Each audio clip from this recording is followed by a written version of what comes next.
Hai, bagaimana kabar kalian semuanya yang masuk kategori tulang wangi ketika melewati malam satu suro atau di bulan suro ini? Apakah kalian semuanya baik-baik saja? Semoga kalian dimanapun berada, Allah berikan kesehatan, keselamatan, kebahagiaan, zahir dan batin.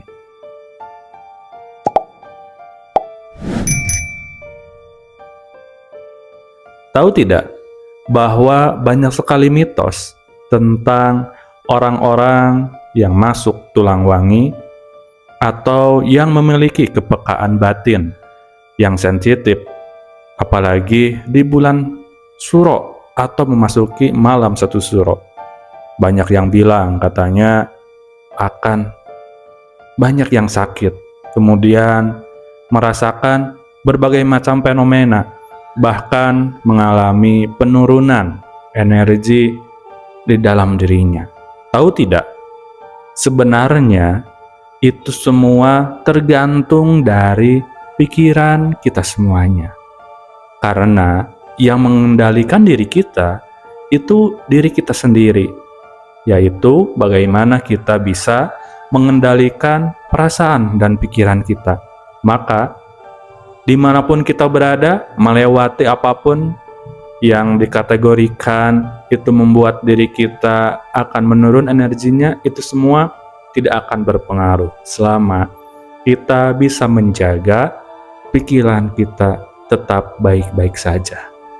Begitupun juga bagi kalian para tulang wangi atau yang mempunyai sensitivitas yang tinggi dalam hal supranatural, kalian pasti akan baik-baik saja di bulan suro, apalagi melewati malam satu suro.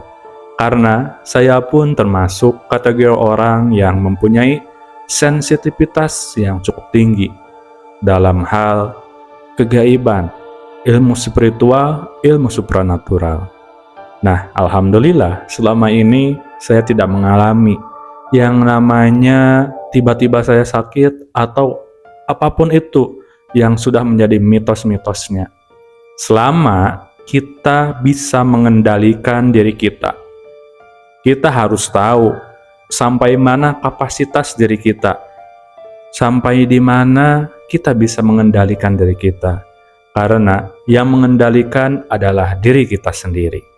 Apalagi sebagai seorang muslim tentunya saya imbangi dengan berbagai macam tirakat, puasa, zikir, dan amalan ibadah lainnya. Maka yang tadinya banyak beredar bahwa orang-orang yang mempunyai sensitivitas tinggi di dalam hal kegaiban, ilmu supranatural, spiritual, yang banyak sekali sensitivitasnya, pokoknya banyak beredar. Katanya ketika memasuki bulan suro bakal begini begitu. Bagi saya sendiri itu tidak berpengaruh. Karena saya tahu bagaimana cara mengendalikan energi di dalam diri saya. Bagaimana cara mengendalikan pikiran saya. Karena selama kita tidak tersugesti, maka kita akan baik-baik saja. Padahal banyak sekali faktor yang bisa membuat kita drop. Namun semua itu tidak berpengaruh bagi diri saya. Begitupun untuk kalian semuanya. Jika kalian bisa memahami diri kalian sendiri, bisa mengendalikan diri kalian sendiri, yang tadinya banyak beredar mitosnya bakal begini begitu, justru di bulan suro atau di bulan Muharram ini adalah kesempatan kalian untuk melipat gandakan energi di dalam diri kalian. Maka tidak akan ada tuh yang namanya kalian tiba-tiba drop, sakit, dan banyak hal lainnya. Karena kalian di bulan suro ini akan semakin melejit tingkat sensitivitasnya dan semakin melejit pula energi dalam diri kalian. Apalagi kalian bisa meningkatkan energi spiritual. Nah, tadi energi supranatural, sekarang energi spiritual, maka akan double, kalian akan melejit energinya. Kenapa hal itu bisa terjadi? Karena yang pertama, setelah kalian bisa untuk mengatasi faktor yang mempengaruhi diri kalian, dan secara kegaiban, secara energi supranatural kalian sudah aman. Nah, ditambah dengan double proteksi dengan spiritual, yaitu keimanan. Ibadah kalian dikencengin dan kalian terus mendekat kepada Allah, maka tidak akan ada yang bisa mengganggu diri kalian lagi, apalagi dari bangsa gaib. Tidak akan ada mereka yang mengganggu kalian. Bahkan mereka akan segan kepada kalian di bulan Syuro ini.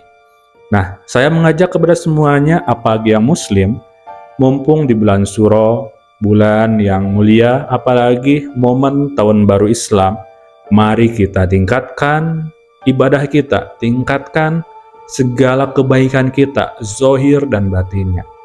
Pokoknya jangan sampai di bulan Syuro ini kalian termakan dengan sugesti-sugesti, beredar berita dan informasi yang bisa menyesatkan kalian dan kalian tersugesti. Jangan sampai seperti itu. Justru di bulan Syuro adalah kesempatan kalian untuk melipat gandakan kekuatan kalian. Kekuatan baik secara kegaiban, kekuatan secara zahir, kekuatan secara batin. Baik itu spiritual, tingkatkan keimanan kita, tingkatkan ibadah kita, dan perbaiki diri kita dengan momentum Tahun Baru Islam. Jangan sampai Tahun Baru Masehi kalian rayakan, kalian agung-agungkan. Tapi bagi kalian yang muslim, Tahun Baru Islam malah tidak diikuti dengan perayaan untuk memperbaiki diri dengan sukacita. Jangan sampai seperti itu. Pokoknya kita yang muslim, walaupun kita termasuk dalam kategori istilahnya tulang wangi lah, apalah, yang mempunyai sensitivitas tinggi, tidak usah takut. Pokoknya justru kesempatan kita untuk melipat gandakan kekuatan kita. Yuk, mumpung di bulan Muharram, kita perbaiki diri dan ajak juga orang-orang di sekitar kita untuk mendekat kepada Allah. Jangan lupa, banyak sekali amalan-amalan sunnah di bulan Syuro ini. Seperti puasanya, sodakohnya, kemudian zikirannya, dan banyak hal lainnya. Pokoknya perbanyak perbuatan baik, amal baik. Yuk kita semangat di bulan Syuro ini. Tetaplah waras, tetaplah jaga pikiran kalian, jaga hati kalian, dan jaga pula keimanan kalian. Tetap eling lan waspada. Pokoknya hati-hati dengan pikiranmu, karena pikiranmu bisa membunuhmu. Sampai berjumpa kembali di video selanjutnya.